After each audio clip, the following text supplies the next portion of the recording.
Hello everybody, my name is Mapule M and this is Edify. I believe that every encounter is substantial.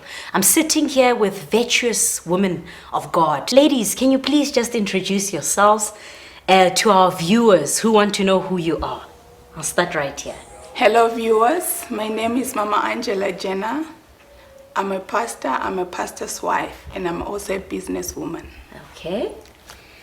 This is Nana Chuma, all the way from Wheatbank. Professionally, I'm a teacher, but I've done lots of other things like facilitation, especially on finances, marriage counseling, motivational speaker, and a lot more. Thank you, Mapule. My name is Ntombi Mahlangu. I'm a director of M&M and legal and forensic consultant. And also I've got the organization Aruka Women organization where I help raped women and then to find themselves again after they've lost their dignity. Thank you for coming to Edify. We really appreciate it. I believe that you at home, you're going to benefit because these women have a wealth of knowledge and I'm excited to share that with you today because that's the reason that they're here. The topic, before I say I do. So this is for all the women that are engaged, that are about to get married. Before I continue, how long have you guys been married? Me, I'm married for 25 years. Okay, you've been married for 25 years. Okay, Yes, Mama. 35 years. 35 years, all right. I feel young. 10 years. Oh, and I'm not married yet. So this conversation will benefit people like myself because lately we feel very intimidated by the fact of getting married and it's not looking really appealing. So I'm just hoping that you build our faith and confidence, to move forward because this thing was created by God. And that's why it's very important. Unity, union, family and everything, it's created by God. And that's why I would like to do it someday. It's because He's created it and He knows what's best for it. So starting off, I was reading research and it spoke about 7 things that cause divorces. And the first one was infidelity. What is your opinion about that? Why do you think people divorce because of infidelity? People, they divorce because of infidelity, because actually when they enter into marriage and then go into infidelity, it's because of lack of submission and not hardworking. They want easy come, easy go. Okay. Mama Nana? The only thing that I can say which causes divorce, not only through infidelity, but the rest of the things that you have mentioned there, Right. it's lack of premarital counseling, because most of the people, they get into marriage not knowing exactly what are the expectations when they are in there. Okay. And things when they start to go wrong, infidelity comes in, lack of involvement in the marriage, lack of trust, lack of commitment, and a lot more. Ndobi, what do you think? What's the reason why there's infidelity? I can say, to my experience, most men whom I interviewed, why are you doing this? And then you'll find at the background, like before, when our grandmothers, our grandfathers, even our mothers at our age, they were condoning that. If you get married, they will say it's like monna ke selepe. It's like they are saying you have to accept that your man will be cheating, and misana is like. Okay. You have to be comfortable that your man is not yours alone, but you have to share with another woman. But at the time, okay, it was acceptable, but nowadays, check off the diseases that are coming and the financial constraint. Remember, if there's extramarital affair, they need weaves, lipstick and whatever. They are demanding those ladies. Okay. The other day I was having a conversation with these young ladies, a group of young ladies, and I spoke to them and I'm like, the other thing that we need to be taught is how to communicate. Because, there are things that are just inappropriate. Married or not married, even when you're in a relationship, there are things that are toxic. in relationships, because I feel like by the stage where it gets to infidelity, it's already too late. So for somebody that's sitting at home, what are the signs? What are the signs? What are the red flags to actually say, we're not going the right way, so we need to fix this? Do you know? The signs are there before you even get married or get engaged or whatever. You know, when you start dating, this person is like this, and you keep on saying you'll change. Okay. And you cannot treat an adult new tricks. And if he's like that, he's like that. And then if he's like father, like whatever, I don't want to like being discriminatory, like the boys are following their father. Some they learn from the peer pressure and whatever. You cannot have one girlfriend and things like that. So it's the parental skills also.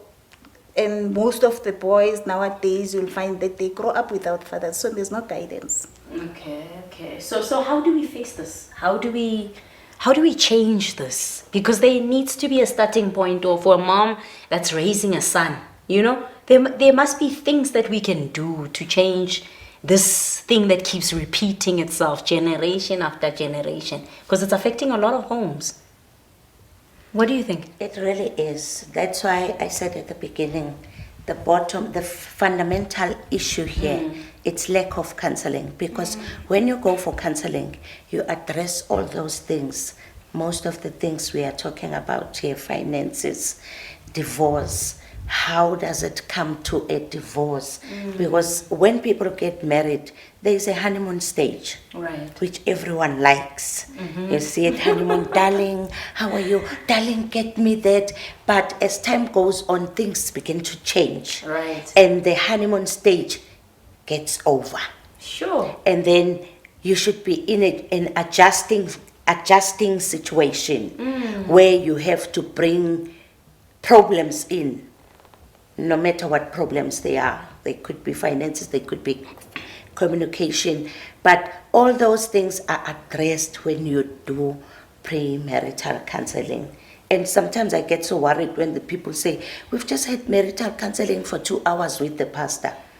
Premarital counseling should address everything, even children that are in the marriage and that are out of wed. Right. You see, you are coming in, I come with the girl, this one is coming in with a boy. So premarital will always be the key thing. Because, you know, when I think of infidelity, I cannot help myself but trying to figure out what is the root cause. And there's so many things. Obviously, we would take the whole day discussing that. Ne? So the second point that I wanted to move to is substance abuse and finances. That's also some of the things that cause a divorce, right? Mama Nana, can you please just tell us a bit about your experience? My experience, I've counseled so many people. I've spoken to so many audiences concerning finances. Addressing even the people when you think about them, like National Prosecuting Authority, some members of the government, and almost I've addressed all the departments that are there. We found that people are so separate in their finances. Right. Families do things differently. That's why I say I'll always go back to premarital counseling where these things are addressed and talk to both people. How are you going to control your finances now that you are married? Are you going to have a joint account and then separate accounts for this and that? Or what is going to happen? In other families, you find that they are treating their finances separately. One will say, I'll pay for the bond, I'll pay for the car, and then you do the rest. You see children's school fees, and so it's so different. But what is the reason for that? Is it because obviously I've got habits or things that I want to do on my own that I don't want my partner to know about? You know, because it should have just been a thing that everybody does where you have a joint account. I know what you're doing with your money, you know, so that I don't sneak off and go in shopping when I'm not supposed to. when I'm supposed to pay for rent or whatever that I need to pay for. What causes that? That is caused with lack of transparency in the couple. Because if you lack transparency, that's where it starts. Because now this one wants to hide his own, this one wants to hide his own, and this one is expecting that that one still has money and that one still has money, yet maybe the money is not there anymore. But what does God say about this? Because, you know, when we speak of money, I feel like obviously there's this part, this verse where he compares himself to mammon, that you can either serve me or money. You know, so it says to me that's a very important and vast subject. Why would God speak of money like that? Because obviously it affects a lot of things in the home, eh? God knew about this. If you can look at that, there are more than 500 verses on money in the Bible. So you can see how important the subject is. And if you look at some of the couples, it's much better if you are transparent, as Angel has said. Right. If you are transparent, you deal with these things on your premarital counseling, and if you want to have separate budgets, you have them. I've been on this road for too long. I think I suffered for more than 15 years trying to get my finances right. Sure. And I had this mentality that my husband was stingy. Okay. You see, every time I think of my husband, I said, no, he mustn't know about this. He's a very stingy man. Sure. And I didn't know that if we can sit and discuss these things openly. I found out after 15 years, after many trials and temptations in our marriage, which caused us to grow apart. And when we started to get close to each other, talk about issues, communication was the issue. We won the battle. And the minute my husband opened up, I opened up and I told him how much of a thief I've been in this family. That's a good way to put it. Because I was. Most of the time when I get stuff, I would say my sister bought it, or my mother bought it, or whoever. Yeah. Whereas I knew I'm stealing from the family's money. And my husband will think I still have money, like she's saying. And I would think maybe he's still hiding money. So I will be giving money to buy groceries. That's why I decided at my house that I'll never buy groceries again, and I don't. What? It's my husband who takes the responsibility. Why is it so important for us, like as women, like the way that we look? Because sometimes, you know, when you have a partner or you have a husband, I feel like they will never understand the pressure that we feel to look a certain way. What causes that? Sometimes it's a for myself I can say the professional I'm in, you have to look the part. It's like when you get a client, you want to know what car you're driving, how you dress, and then how you talk, how many cases you've won. And as a woman in the legal field, it's very difficult because of they will say, are you sure? Since you are a woman, have you won a case and things like that? So you make sure when you appear, you must appear moneyed to show that you know what I know what I'm doing and things like that. So sometimes you'll find a pressure, and also lately I realized even going to church. Right. Now people they go to church according to the dress code. My nephew just opened a church. So I was talking to the mother, and I said, I want to come to the church and visit. And then he said, that church is Kiko Splits. You know, the split is known as this more expensive. And then I asked her, why are you saying that? That I don't go every week because they will notice you will be wearing this dress twice or 3 times. So I'll go next month and then I'll go. Then when I repeat, I know they forgot about it. You know, such things. And now I was so sad to know that people are staying at home. They don't go to church because of your pockets. How deep is your pocket in order to fit in? But that makes it very complex. So it means as women, we need to have a strengthened frame, you know, to know what's important and priorities. Obviously, because, I mean, like she's saying, you're stealing for groceries for the whole month, you know, just to look good for one outfit, maybe an event. Maybe they don't understand why we have 15 pair of shoes. Because Why if did it it- happen? it- Why? like I don't know, I've got black shoes, but Yeah. they must be different design because each and every shoe must go with a handbag and the earrings or You know, whatever. another thing, if you're a person who's serving the public, like ourselves, you must look good because your looks, you sell yourself. Especially me, I've been a person who has been talking about money. So I wanted to look good wherever I'm making a presentation. My presentation must match my looks, but not that I should be in debt. Right. Because the most thing, if you remember, I was speaking more of how people can get out of debt. Yes. Because people will go into debts for anything as long as they look good. But at the end of the day, they are not borrowed that money. They have to pay it back. If you have retail shops that you are earning, you have to pay back. So it's better to have financial wellness. Yes. In good standing with financial wellness. The finances is a big subject, like I said, and I feel like it doesn't get enough time. But when you look on this list of divorce to show how important the subject, it's number 2. So most of the things that will start in a home where people argue, people are agitated all the time, is going to come from this subject, right? Finances. It can cause a lot of strain in a home. So how do we resolve such things? I know a teaching that cut the cloth according to the length. Right. And men are in sizes. You cannot go to Spitz when you know that your money cannot buy a shoe in Spitz. So you must learn to budget so that you avoid conflicts in the house.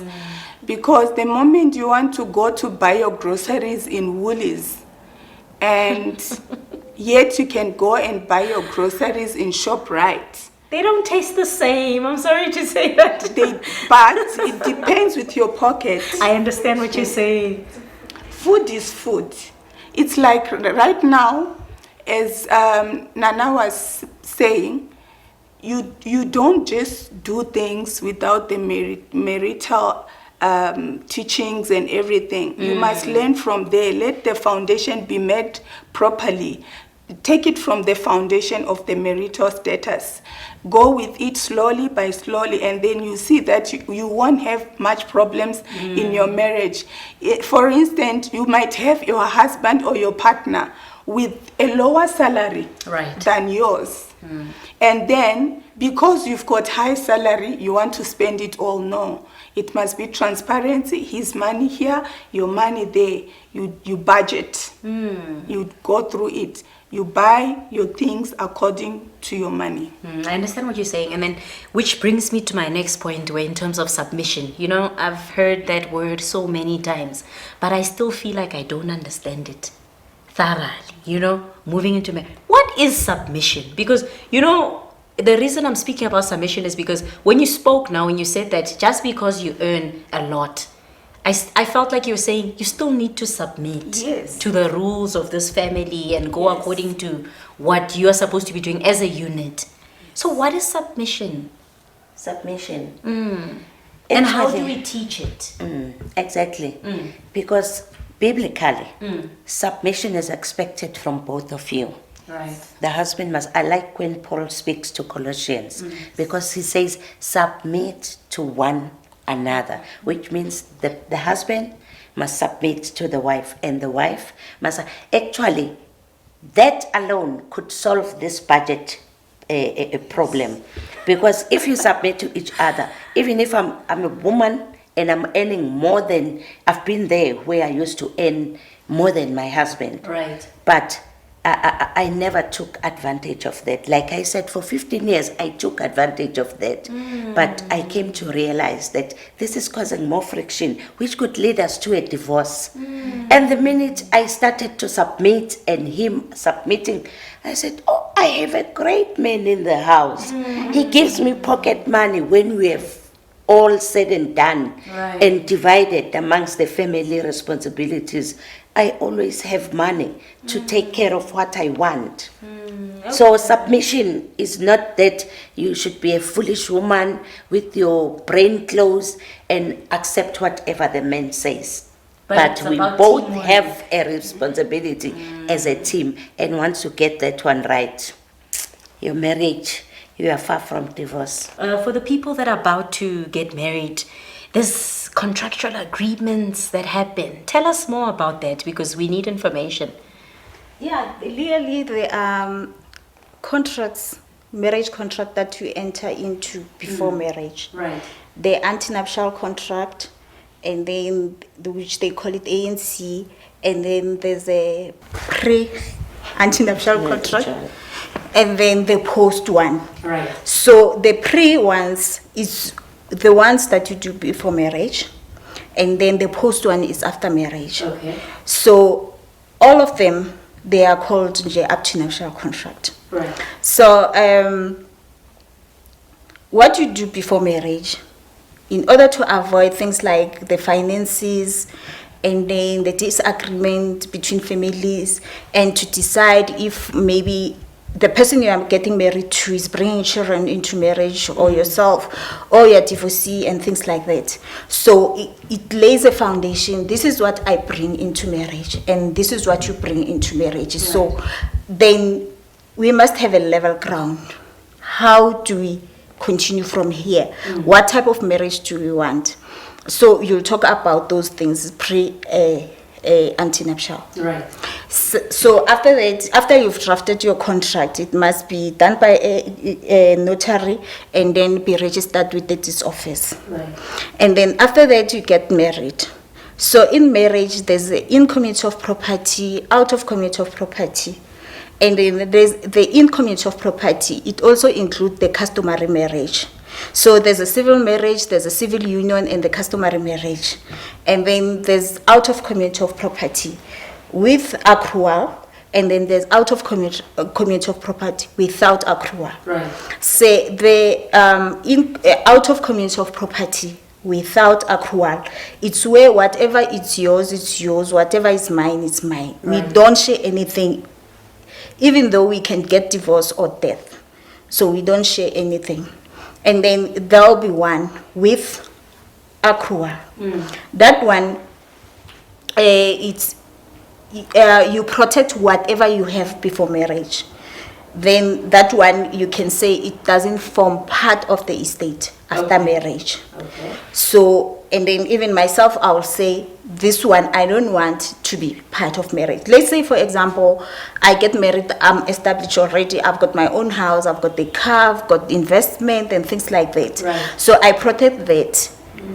Then there's advantages and disadvantages in it. Right. You know, and then I'll concentrate more on advantages, on the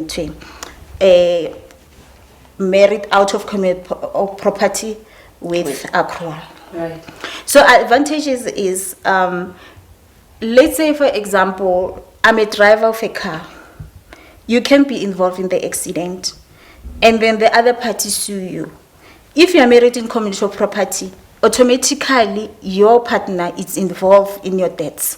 Okay. So if maybe it's millions, then both of you go down.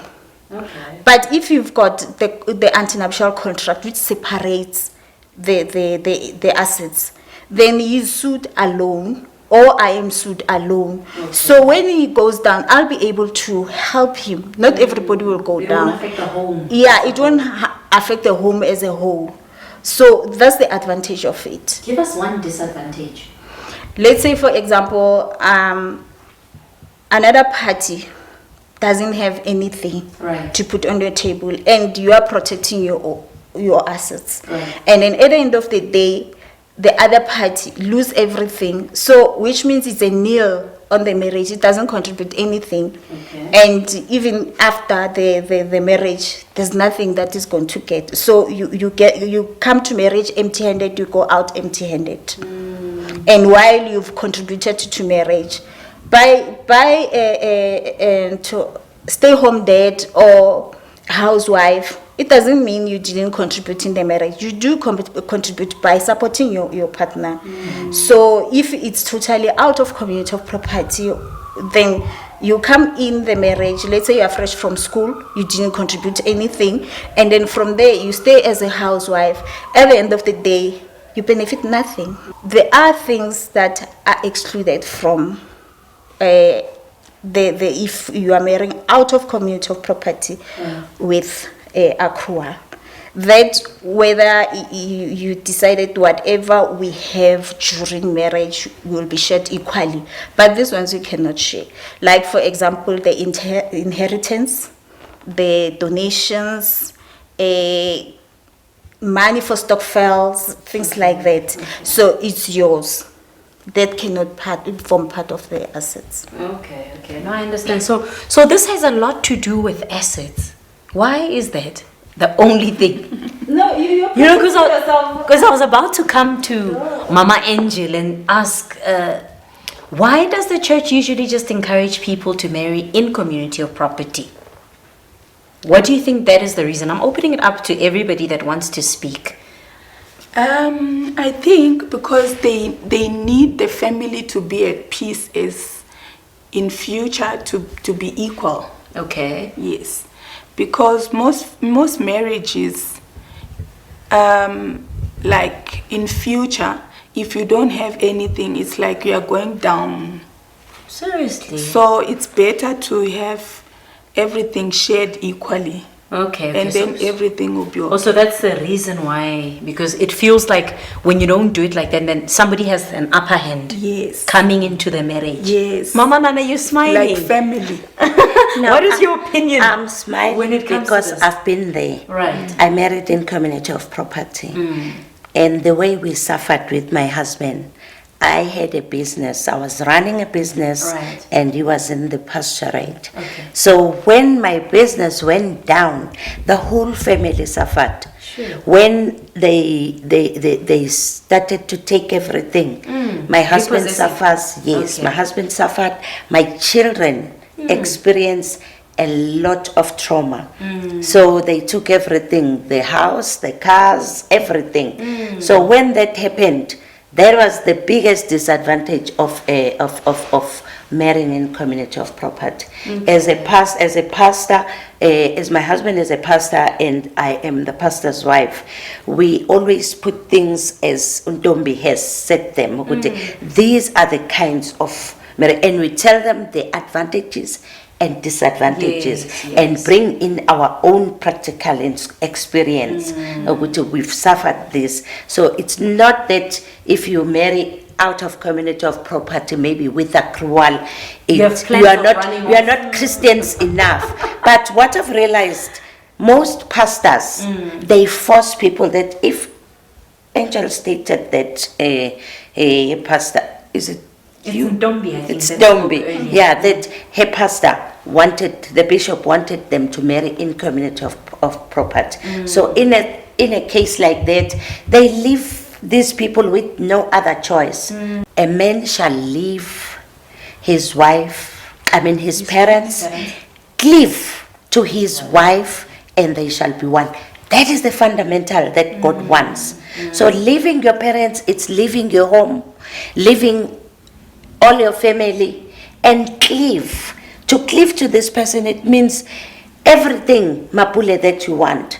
It's everything that I should consider, not that I want, but Okay. I should consider, because we are going to become one. Right. When one comes with a lot of things, which I think you are still going to ask there about sex and other things, but this living, cleaving, and becoming one is the fundamental of marriage. Without assets, without anything. The only thing we are told about is that there were two of them, they were naked, and they were not ashamed. Okay. There were no assets there. Adam and Eve didn't have a single asset.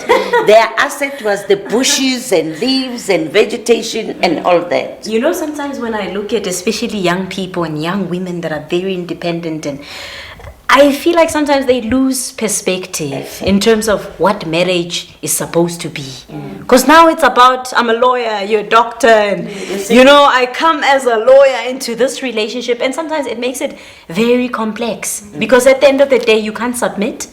You can't grow as one or one flesh, because, you know, as much as it might be a misinterpretation, I understand where the bishops or the pastors are coming from in terms of why they say you should marry in community or property. For them, that's what that symbolizes. You understand? There's so many things that we are constantly searching and trying to see. What is this oneness that the Bible speaks about? Because those are the conversations that we need to have. That when we say, you two are one, what does that mean? When we leave money out of it, are you spending a lot of time together? What does one mean? Yes. Do you understand? Like, in the pre-marriage Right. contract, the pre-antenuptial, that's where you state how your marriage you want to be. Because as you are saying, submission, it's defined differently. You know, others they feel as long you are here at 7 o'clock every day, I don't have a problem. Whether they get married and they get them watches. Yes. Want to know what time to come Yes, home? Like, and then every day at 7, if you are home, then you are submissive enough. Ne? And then nowadays, you look at a woman is working, a man is working. You put it on the antenuptial contract. These are your duties. You wash dishes, you look after children, you do this. And then my duty, if I come at 8, then maybe I dish. And then after that, I have to bath children. You put it in the contract. It's simple. Everybody knows what to expect in the marriage. So we have different interpretations of marriages, and sometimes the communication is also a problem. And then I remember we were discussing a thing of spending quality time. Then others they will say if we go to movies and then we are spending quality time. Others they enjoy going shopping, or when the other partner pushing the trolley, they are spending quality time. And others they when sitting not talking to each other, as long as you are in the same seat and watching TV, spending quality time. Right. And then you go to a marriage seminars, and then somebody will say, spending quality time is a bubble bath and whatever, and then you go and practice that, and your partner doesn't enjoy sitting in the bath for hours. So it's communication between the partners who are getting married. What is it that submission you want from your partner? Okay. How do you handle conflict? Because, you know, even when you're in a relationship, that's a subject that's very touchy, but I feel like we don't discuss it enough. How are we supposed to handle conflict when you're unhappy about something and you're angry, but you want the other person, you want to address that problem, you know, on a positive note? Like on my side, what sustained me is when my husband is not on a good mood, I must be sensitive. Actually, that's the word I can put, be sensitive. Okay. Check on your partner. Is he in the mood to talk, or you talk later? Find another time to talk. Okay. Or if there is wara, just humble yourself, keep quiet, and then another time you can bring that opinion out or the topic out. Say it in a different way. Sure. In a cool and quiet place, then you discuss it. Then you can take it from there. Because if you want to say he's saying this and you answer, and then the house will blow. Okay, so that's how you deal with it. Do you agree, ladies? I do, but another thing, handling conflict, I think it's something very personal. Okay. Because others, they can start a conversation maybe in front of the children, not planning for a conflict. And then because of disagreement, it will blow up and become a conflict. The only way to avoid such is to get away from the children. Like she's saying, talk about it later when you are relaxed and you are emotionally alone. Yes, and you are emotionally down. Because a conflict, like she's saying, like Angie's saying, you can put the house on fire. And the children, what do they learn? It's another problem we have in our marriages, because some of us are from families like that, where there was a fight there, and they've never experienced peace and tranquility in the house. So when she gets to the marriage, She knows how to defend herself because she's seen the mother. Or the boy has seen the father, how he defends himself. So it's a defense mechanism type of a thing. And what happens now, there is diverse aggression. You see, diverse aggression, when I have a problem with you, I'll make sure, you will make sure that that problem, you kick a dog outside. And what is the dog going to do? Kick a cat. A cat will kick the rat. And the rat will go wherever it goes. But that's what a conflict does. Because there is this diverse agreement. So the anger goes to something else.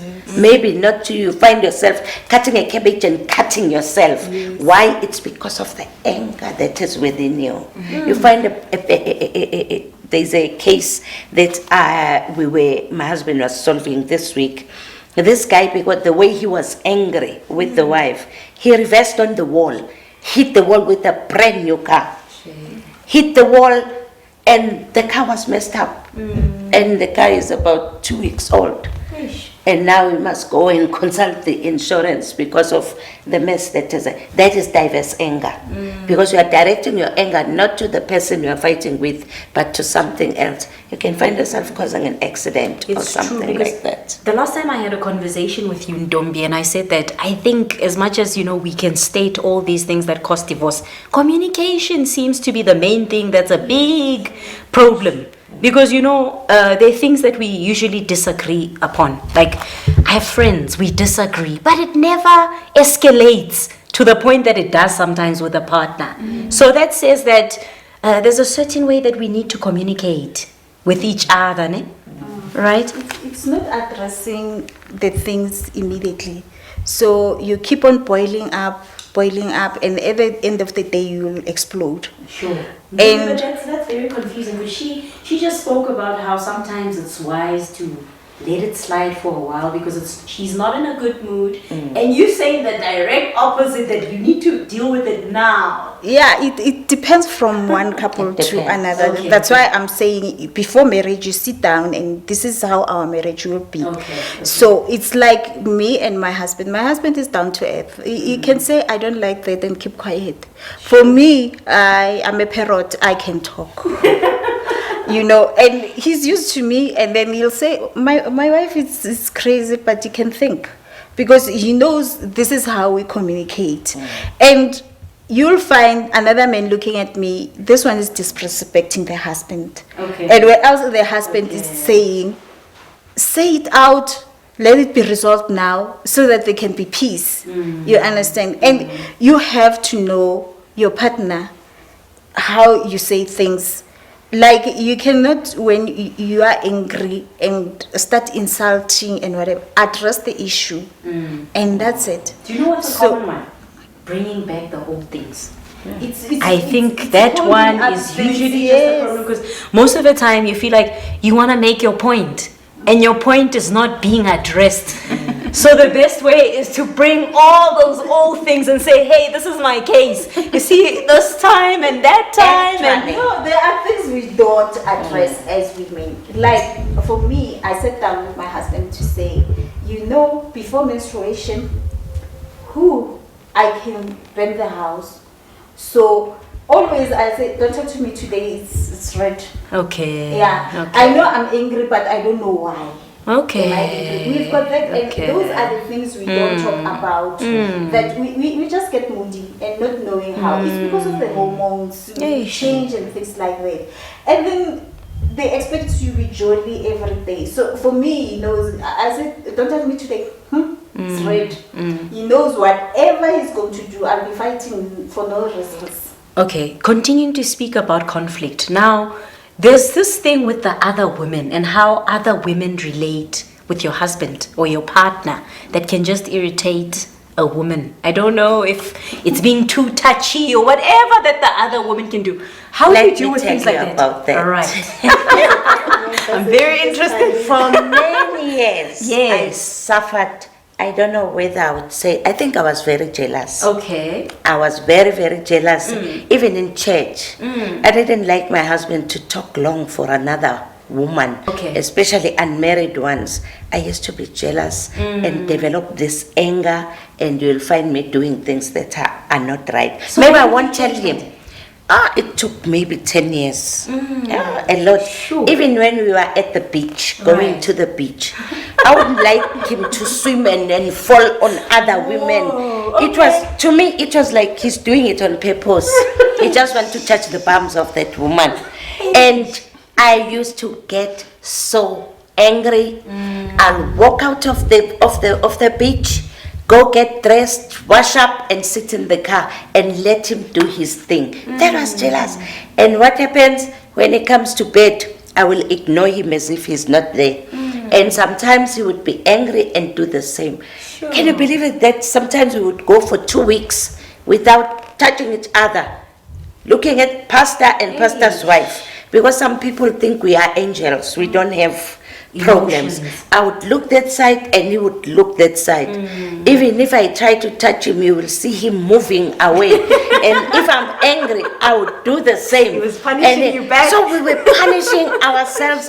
It took a long time to get to understand each other. So did you communicate with it? Because there was this other friend of mine, I sat with her and I said, the day we learn to have uncomfortable conversations, things will change. That's what changed our relationship Yeah. when we started to talk about things, because we were bottled up, you understand? Yes. We were bottled up and he didn't talk about what made him angry, maybe my behavior. I didn't want to talk about it.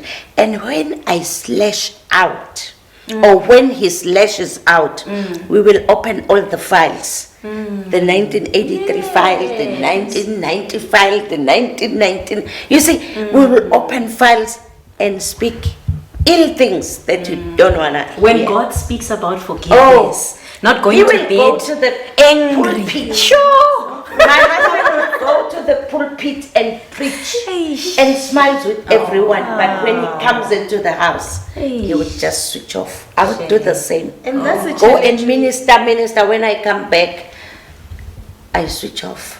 I go back to the same mood. But when we have people around, hi Angie, hi, honey, just get them some juice and things like that. So that was. And we the were- children? Wait, did you manage to hide the by conflict? by the time we had children, we avoided any conflict in front of the children. I that's think good. that has helped us a lot because it taught our children a lot. Even my girls, I always tell them, never fight in front of the children. Yes. So in public, right? In public or in public. Yes. It's your own private conflict. That's what I think, that you need to go and sort it out and communicate, but don't show people that you're fighting. And she sits there in that corner when you go to church, and then don't be sitting there. You make us so uncomfortable. And it's really and Makula, most of the time people make a permanent decision on temporal situations. Sure. And that what causes most divorces. And another thing, especially as pastor's wife, that's the challenge we get mostly, where women, they will come intentionally just try to Oh, yes. to interfere with your marriage. So for me and my husband, he told me something. He said, if you want to understand a man think with his penis, and The man thinks with his penis. Okay. So Whoa, you that's should intense. you should know, if a man say it was a mistake, I don't know what happened, he's telling the truth, but the woman plans it. Okay. And then, so for me and him, we've got a code.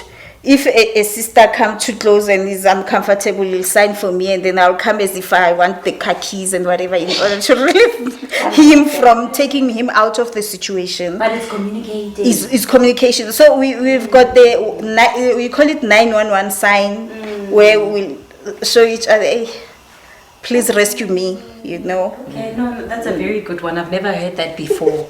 So obviously it's important to also speak of things even before they come. Exactly. Because they're different situations. When I looked at all these points, I'm like, I think I've suffered from most of them, but obviously they differ in degrees. So the most important thing is just to learn from that. So guys, in closing, because I think as well, intimacy, how important is that in a marriage? Intimacy is very, very important. Because Ntombi, you mentioned the men thinking with, so you took me there. It's not my fault, all right? So please. It's very, very important because I think that's the thing which holds marriage most. Okay. It's the issue that holds marriage most. Having sex. Be sexual sensitive and don't give the chance for the partner to go and look. Because as she has said, in church, the girls will be trying their own. And as she has said, during counseling, like also my husband will tell me every time when I'm doing counseling with such ladies, you must be near. Because some, they are not going for counseling, but they're going to take chances. Are you serious? They take chances, Sure, and that's wrong. sometimes, like if you have an office, a closet, have someone on the door. If it's a lady, rather open the door small, because they can even create for you, take pictures that you was raping me for blackmailing. So it's very dangerous. So we were taught that in the Bible studies that when you're going for counseling, when pastor is in counseling, be sensitive also. Either you, the wife, or the people who will be around you, or a child, or don't close doors. They can do anything at any minute. So be sensitive, and that drives me to the sexual sensitivity on men. That's their. It's not a want. It's a real thing that is supposed to be done always. So if you refuse, then it means you go and get it somewhere. Okay. And pastors, we are human. It's only that we are on God's assignments. Exactly. So the feelings are there. The feelings are there, but it's how you're going to control yourself. But you know, in terms of that subject, sorry to interrupt, I wanted to say that it always feels like the libido, a woman and a man don't have the same type of libido.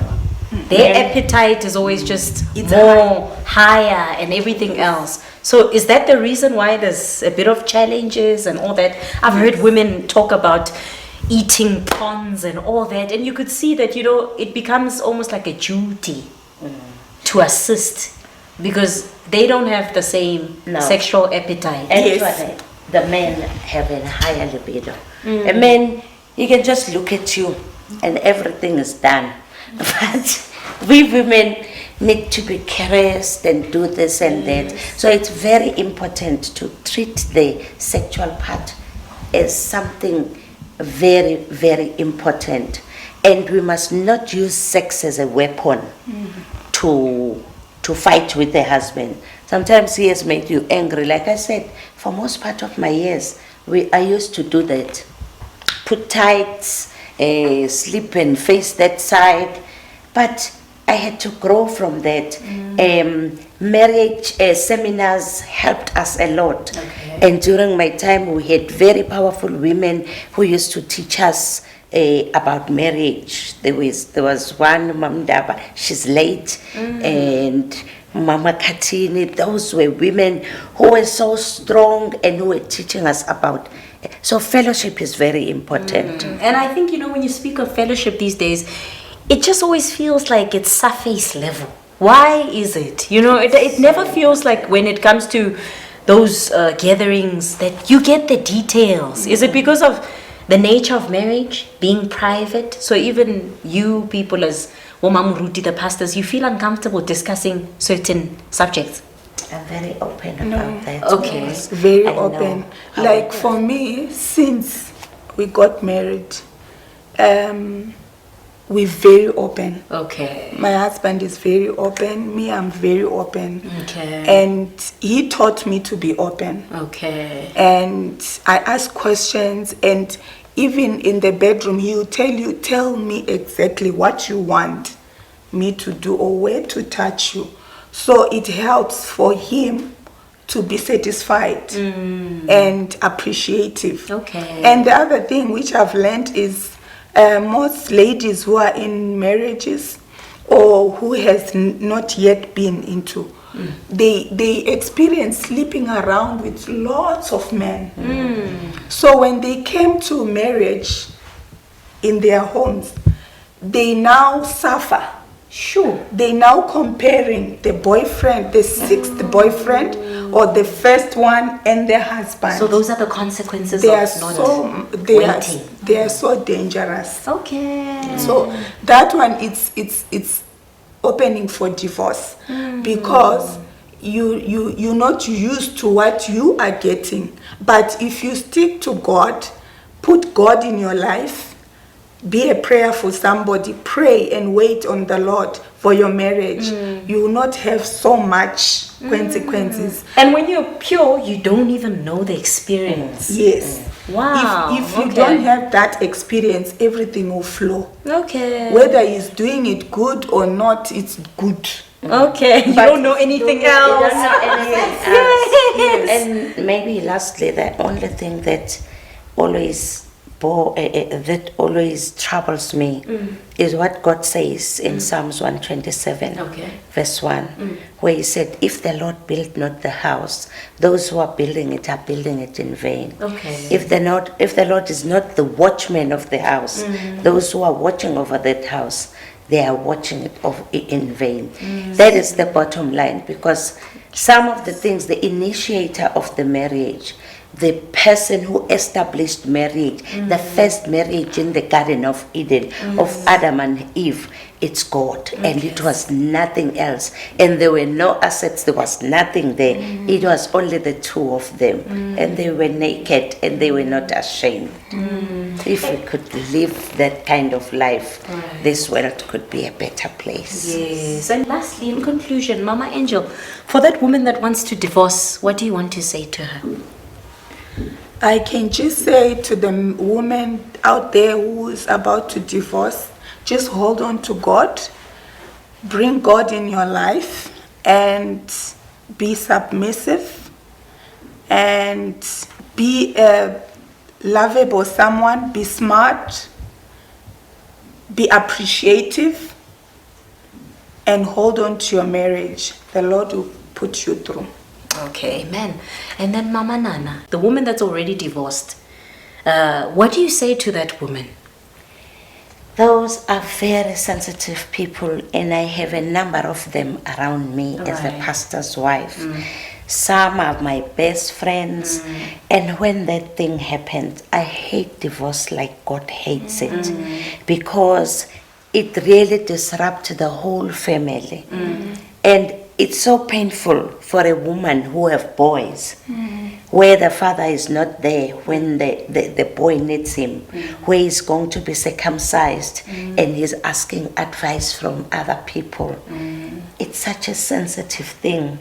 And recently I've shared with my friends who have the very same problem, where the boy needs the father to talk to about boy stuff. He's growing up, he's a teenager, and he doesn't have anyone to talk to except for the mother.